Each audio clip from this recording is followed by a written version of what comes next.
Olá, pessoal. Eu sou o Júnior, professor de microbiologia. Sejam todos muito bem-vindos à nossa disciplina.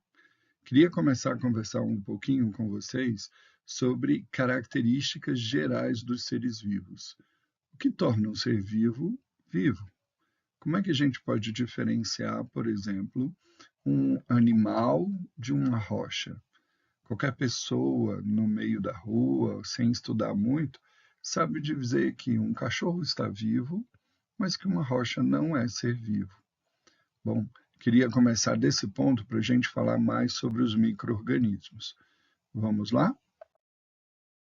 Primeira ideia que eu traria para você é justamente o que a gente chama lá de teoria celular. Essa teoria celular vai dizer que todos os seres vivos são constituídos por células. Essa é uma característica comum a todos os seres vivos. Aqui já vale a pena a gente falar de uma situação que a gente vai discutir mais à frente, né? Os vírus, por exemplo, não têm estrutura de célula. E aí, então, vou chamar os vírus de ser vivo? É ou não é um ser vivo? Bom, vou deixar essa discussão um pouquinho mais para frente, tá bom?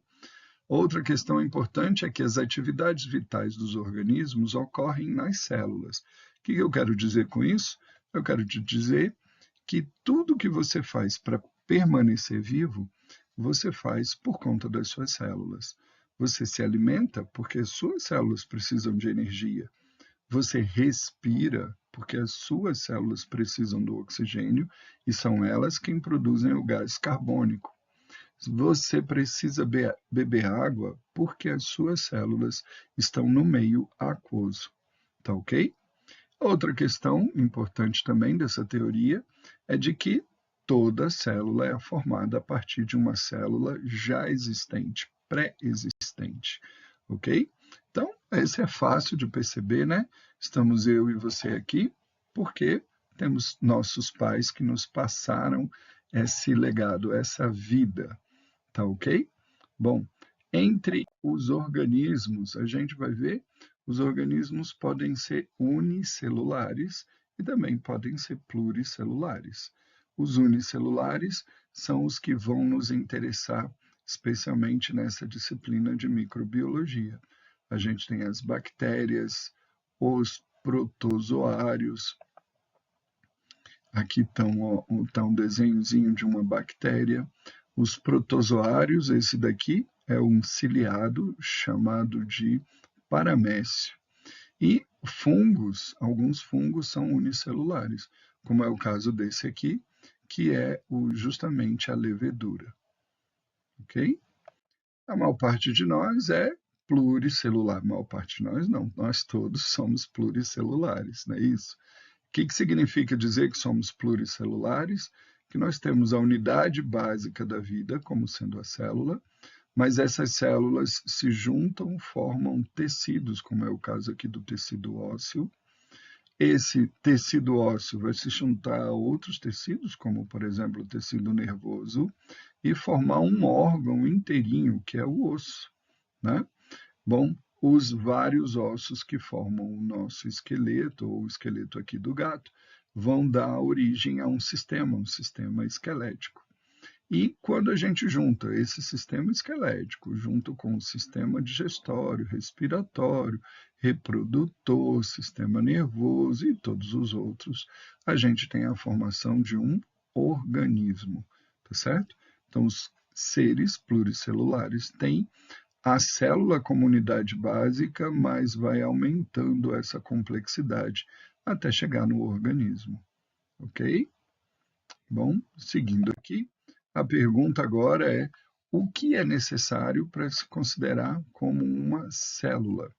Bom, o que é necessário é que essa célula precisa ter uma membrana celular. A membrana celular, também chamada de membrana plasmática, vai separar dois ambientes, o ambiente extracelular do ambiente intracelular. Essa separação não é apenas física, né?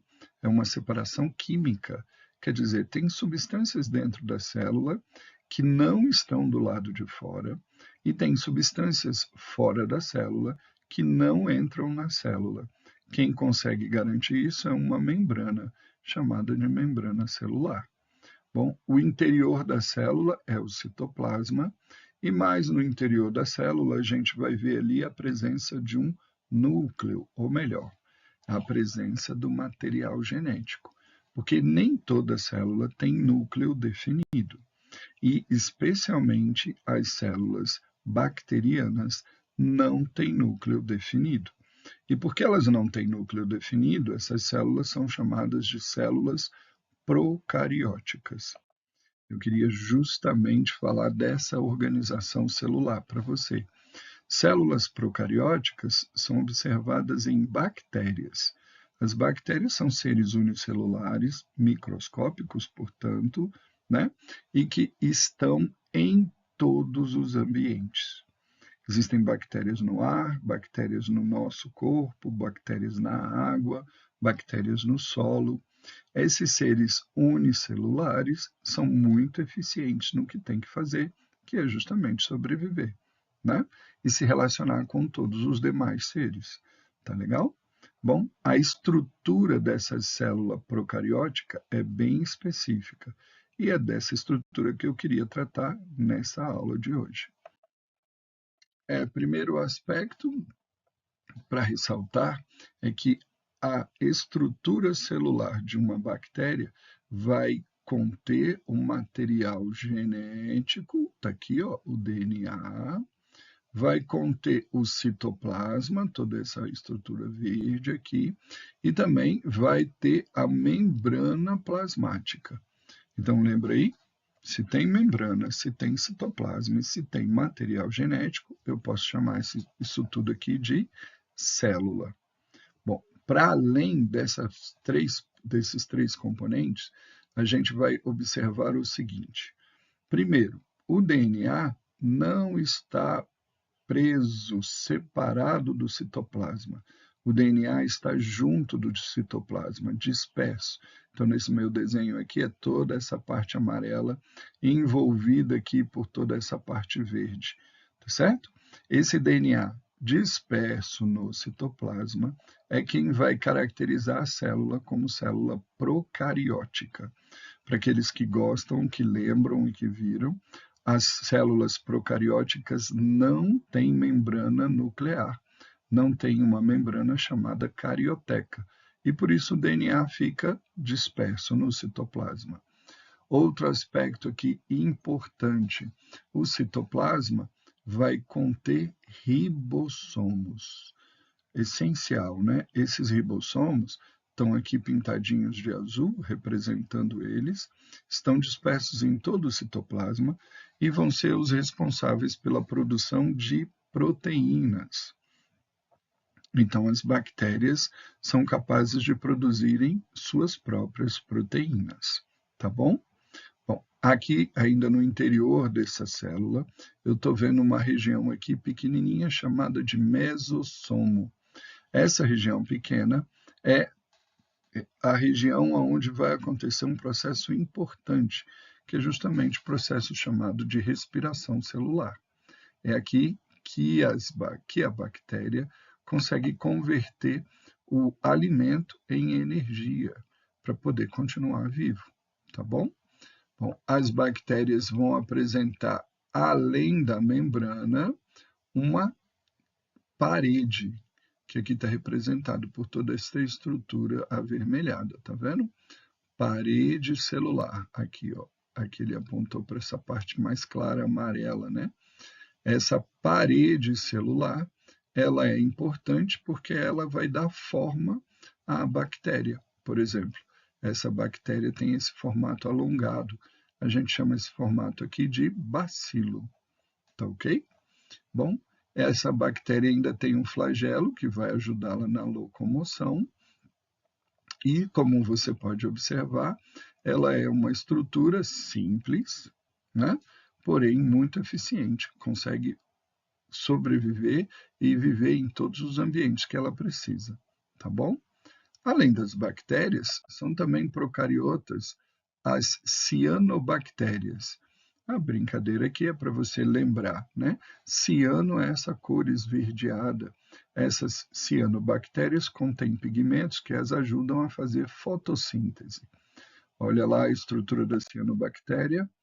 Vou chamar a tua atenção, porque esse não é nosso objetivo hoje, mas vou chamar a sua atenção aqui para o DNA, tá vendo? Ó, o DNA vai estar aqui nessa região que ele chamou de nucleóide, não é um núcleo verdadeiro, né? E ele está aqui disperso no citoplasma.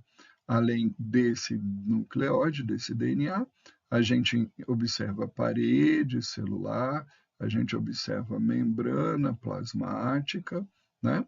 A gente observa a presença de ribossomos. Então, se tem membrana, se tem citoplasma, se tem material genético, vou chamar de célula. O material genético que está disperso no citoplasma é uma célula procariótica. Só para a gente concluir, né? A comparação que a gente vai fazer agora é com a célula eucariótica. Célula eucariótica é uma célula bem mais complexa, né? O que chama a atenção dessa célula eucariótica é o núcleo bem definido. Aqui, o material genético está colocado lá dentro, envolvido por uma membrana chamada carioteca. Outro detalhe é que o citoplasma da célula eucariótica tem várias organelas. Tem esse nome de organelas para você lembrar dos órgãos mesmo, né? Cada uma dessas estruturas aqui cumpre uma função específica. Essa célula, então, é bem mais complexa do que a célula procariótica. Tá ok? Bom, gente, vamos parar por aqui esse nosso videozinho. Hoje eu queria mostrar para você exatamente que uma das características dos seres vivos é ter células e que entre as células, de acordo com a organização e disposição do seu material genético, a gente vai ver células eucarióticas e células procarióticas. As células procarióticas são as células da bactéria cujo material genético, melhor dizendo, está disperso no citoplasma, enquanto a célula eucariótica tem o material genético dentro do núcleo, separado do citoplasma por uma membrana chamada carioteca. Um abraço para vocês, não deixa de responder aí a nossa atividade.